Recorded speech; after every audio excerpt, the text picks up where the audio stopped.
What's that? I just reached down to get her pacifier out of her seat to give it back to her. It's a different pacifier. Than the one you gave her earlier? Yes, she has two. I've been looking for this pacifier for like 2 days.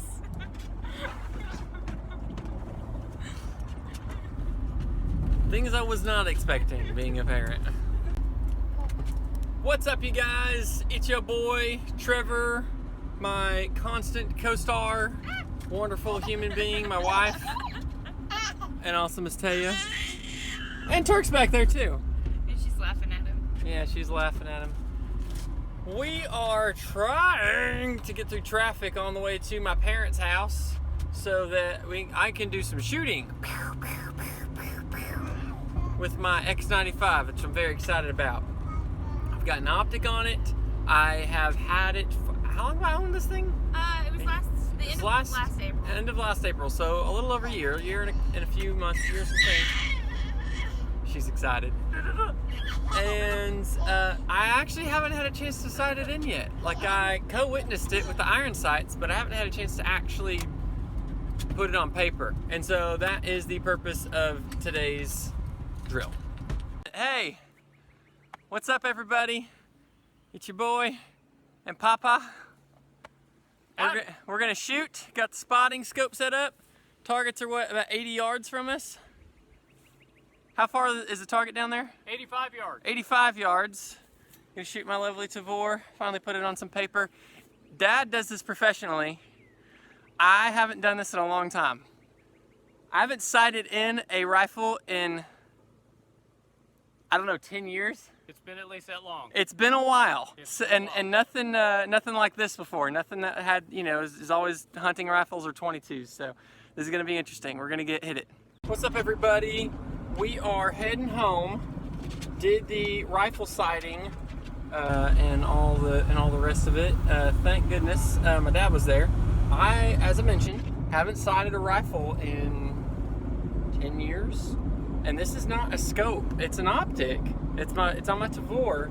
It is a Meprolite M21. It's like a red dot, but it's a triangle. So no magnification.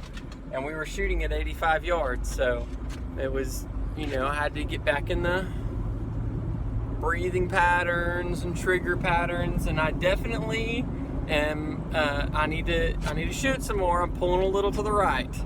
So, but we were able to establish some good groups, figured out what grain weight worked really well and what brand is working pretty well, so good to go. We can do what we need to. Definitely need to come back out and spend a little more time when I get some time and get my trigger back under control. Thankfully, after we were done, we had taken out the 22 that I inherited from my grandpa and shot that a little bit, not very much, just a little bit, and I was able to kind of get my trigger a little bit more under control, especially with a much lower powered rifle. It was a little easier to just kind of focus on the trigger and not everything else. Not that the Tavor is a particularly high powered rifle, but with a little 22, there's just less going on for me. So that's okay, and we were a lot closer. What is up, ladies and gentlemen of the vlog? Do I look tired? I feel tired. Sunday Funday is over. It was great. It was great. I am worn out, which is a sign of a good Sunday Funday. Here's what happened. A brief synopsis. Drove out here. Taya and my wife did not come. That was just owing to schedules with babies and all the rest of, with a baby and all the rest of it. It just didn't make sense for them to come, and that's okay. The staff missed them, and when I get home, I will pass along my love to them. And lots of the, especially young ladies, are disappointed that our little baby girl wasn't here because they all love her, which is super sweet. But they didn't come. I got out here and we did a Bible study for about an hour, maybe even just a touch more, right before all the events, or lunch kicked off, and then all the events. Hi! Hi! Bible study time. Was that you? Yeah. And it went really well. We talked about inputs and outputs. I did not record the message because it was more open format, and I wanted everybody to feel welcome to talk without thinking that what they say would end up on the internet or anything like that. So I did not record the message. It was a really good message. I might re-record it later on, the gist of it, and put it on YouTube or something just for y'all. We'll see. I'm thinking about it. I'll talk to some people, see if they're interested. But after that, we ate lunch, pizza, which was great, and then we went to zipline. Zipline was fun. I've done the zipline a bunch. I've helped run the zipline before, but it's always fun to do. And so I did the zipline with a buddy of mine that I've, met 10 years ago working here. Super cool. It was a great, fun time. And then we went and did what's called the Jungle, which is an adult-sized play place. It's made of like rope and pipes, and it's like 30 feet tall, and it's great. And in there they also have like rock walls and things like that.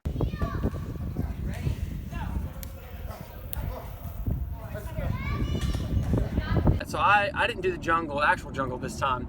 I mostly did the rock walls, and I love rock climbing. I've done lots of rock climbing, and it was a lot of fun. Then we went to the waterfront, and that's where it was on. So I'd already done rock climbing, so arms were, at least warmed up, if not a little fatigued, because I did all the hard walls, which was fine, but, Anyway. And the waterfront has blobs, the waterfront has trapeze bars, the waterfront has this inflatable obstacle course, and in the middle is like a little island, inflatable island, and after blobbing for a little while, I smacked my ear pretty hard and it hurts, so when I get home I'm gonna have to address that. But I got out on the island, and apparently it is king of the hill. Holy crap. I was immediately ambushed, and I got after it though. As soon as people started getting after it, I knew what was up. So we got after it, and it was fun. And I was doing all right, and I was pushing a lot of people out. I was getting pushed out. I was grabbing life vests. So if I went out, I usually got somebody with me. Not every time, but. Say hello, Logan. I guess Jessica beat both of us.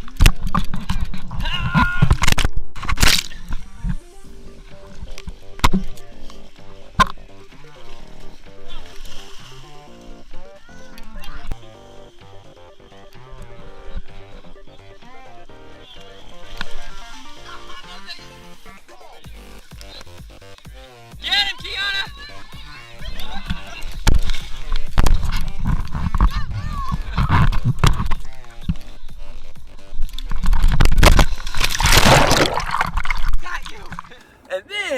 I get up on there again, and everybody goes, get Trevor. So like 9 people are trying to shove me off of this little island thing, and they did get me, but not before I got about 4 or 5 of them. 2 of them as I went off, because I'm not going down alone.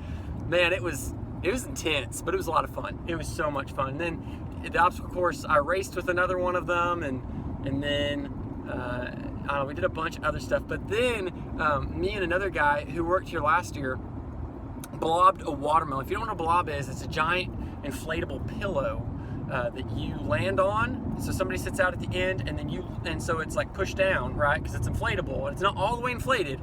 It's semi-inflated, so it's like where they're sitting is like pushed down, and then you land here, and it's like a teeter-totter. It launches the other person. Well, so we tried this last year, and it worked pretty well, and so we did it again this year. We blobbed a watermelon repeatedly because we wanted it to break on impact. Well, we got it to happen.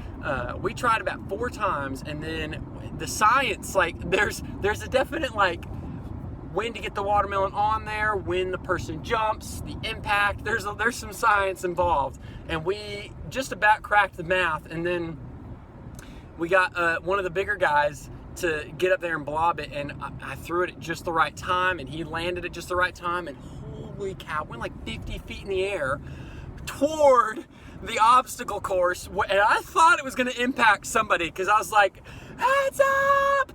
And it was on the other side of something else, so I couldn't even see if it hit anybody or not, because there was a lot of people over there. But thank the Lord, he was watching out for us, and it hit the water, and not anybody, thank goodness, but it blew up on impact. And so it's in like two halves, because it's, you know, and we, as per tradition, we're in a waterfront, we're in like a glorified tank, okay? It's like a small lake, a pond, a big pond, tank, okay? If you're from the South, it's a tank. And so it busts open, so what do? We ate it. It was covered in lake water.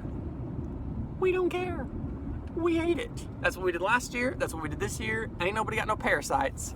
And it was great. It's our victory meal. We broke this watermelon. Now we're gonna eat it. Oh, it was great. Spectacular. So now we're like planning for next year, because that was awesome. Let's try cantaloupe.